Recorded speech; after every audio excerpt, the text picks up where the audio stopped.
bonjour à tous, donc, je m'appelle Sylvain Dumont, je travaille au CETIC depuis pas mal d'années et sur la thématique de la robotique collaborative depuis 2005 exactement.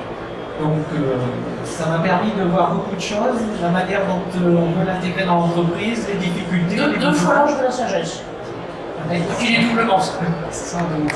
Et donc je vais essayer de vous faire part quand même de certains éléments par rapport à la robotique collaborative. Alors de quoi parle-t-on? C'est toujours la grande question. De quoi parle-t-on? On parle surtout d'une collaboration entre l'homme et le robot, c'est-à-dire essayer d'amener le meilleur de l'homme et le meilleur du robot pour effectuer ensemble un ensemble de tâches. C'est aussi une manière différente de voir la sécurité parce que ces nouveaux éléments permettent de gérer d'une manière différente les risques liés à la robotique avec une présence humaine à côté. Et puis ça répond à quel besoin? Mais ça répond à ce besoin de robotique qui ne permet pas de répondre à tout, qui ne sait pas tout faire actuellement, là où l'homme a encore une forte valeur ajoutée, c'est important de l'avoir.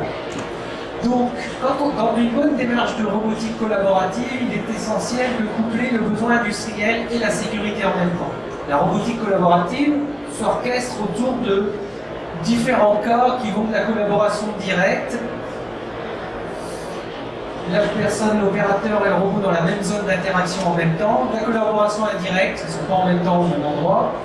Et puis après, on aura tout ce qui est du robot déplaçable, l'avantage de pouvoir mettre un robot à un endroit pour lui effectuer une tâche ou à un autre, un grand apport dans le retour de valeur pour la robotique. Donc sur cet apport et sur le fait que les deux doivent être couplés, la question qui reste est toujours d'identifier les solutions et les applications adaptées à ce type de solution.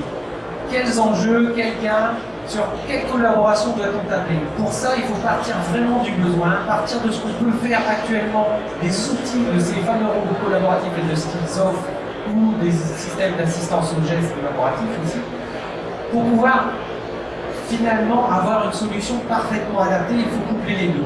Mais n'oubliez pas qu'il faut toujours partir du besoin industriel. On ne met pas un robot collaboratif en place juste pour faire joli, juste pour être à la mode. On part d'abord d'un besoin industriel et on regarde à partir de ce besoin quels sont les enjeux, quel gain on cherche pour pouvoir aller vers la solution la plus adaptée à l'industrie. Et je te coupe 30 secondes pour que tu prennes ton souffle. Ouais. L'une des choses importantes qui m'a frappé quand on discutait pour vraiment préparer tout ça, c'est qu'effectivement il y a beaucoup de fantasmes autour et beaucoup de rêves. Et de ce côté-là, alors je ne dirais pas que l'objectif c'est la fin du rêve, mais c'est le vrai rêve.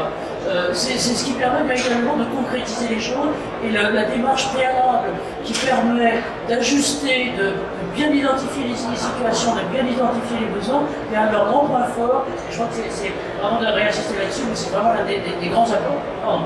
Merci de me préciser, Anne-Marie. Oui, c'est vrai aussi que la difficulté pour un industriel, et on va le voir après à travers un outil diagnostique, de qualifier une solution, c'est de savoir exactement ce qu'elle est capable de faire. Et entre les vidéos YouTube et la réalité, il y a toujours un gouffre, vous en doutez. Donc le but, c'est d'avoir bien ça à l'esprit et d'initier qu'il y a une vraie démarche collaborative avec de la robotique. C'est aussi une démarche où on intègre la sécurité le plus tôt possible. Pourquoi le plus tôt possible? Parce qu'elle peut être amenée à modifier le process en lui-même pour avoir cette collaboration et pour donner de la vraie valeur ajoutée à cette collaboration. Donc, par rapport à une solution classique de robotique, on est plutôt dans une démarche où on initie le plus tôt la sécurité pour un apport maximum au final lié aussi à la productivité. Ce qui veut dire qu'en fait on prend le facteur humain au plus tôt. Oui, tout à fait. Alors, dans les grandes lignes, c'est quoi les atouts de la robotique collaborative? Alors, si on regarde bien, c'est les atouts qui ont été apportés surtout par ce nouveau type de robots amenés dans le commerce. Donc des robots qui sont capables d'avoir un poids nettement inférieur aux autres, donc on peut les déplacer facilement programmables, ils sont capables d'appliquer des efforts particuliers, de détecter des collisions, mais aussi d'être programmés avec des interfaces beaucoup plus simplifiées. Voilà les atouts en général. Quelles sont les contraintes derrière tout ça? Les contraintes, c'est la charge. On ne peut pas avoir des charges trop importantes manipulées, on ne peut pas avoir des vitesses trop importantes si on a justement des opérateurs à proximité, de la dangerosité dans ce qu'on veut faire, quel outil on va greffer au bout, donc par rapport au process. Tout ceci, ce sont des limitations et on y met en plus l'intégration de la sécurité, puisque c'est pas parce qu'on achète un robot collaboratif que tout est fait au niveau sécurité. Et donc il y a une couche sécurité à greffer là-dessus, et donc une compétence à avoir dans l'entreprise. Voilà pour l'ensemble des contraintes que je fais.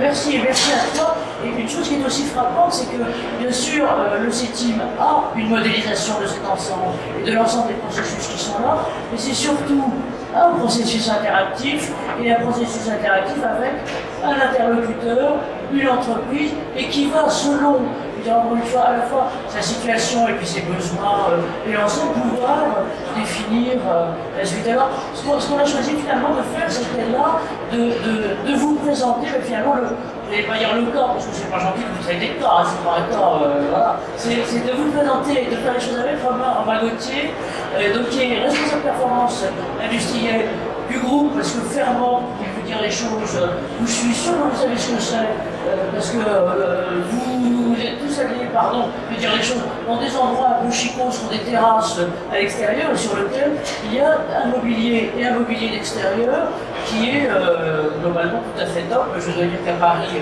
il est par exemple développé dans les endroits les plus humides du côté d'Arc Victoria et ailleurs. On le voit globalement un peu partout. Regardez leur site, il est vraiment très bien fait. Et en fait, cette entreprise a été rachetée, si je vois bien, il y a une trentaine d'années par, voilà, depuis 30 ans, par un dirigeant. Voilà. Alors,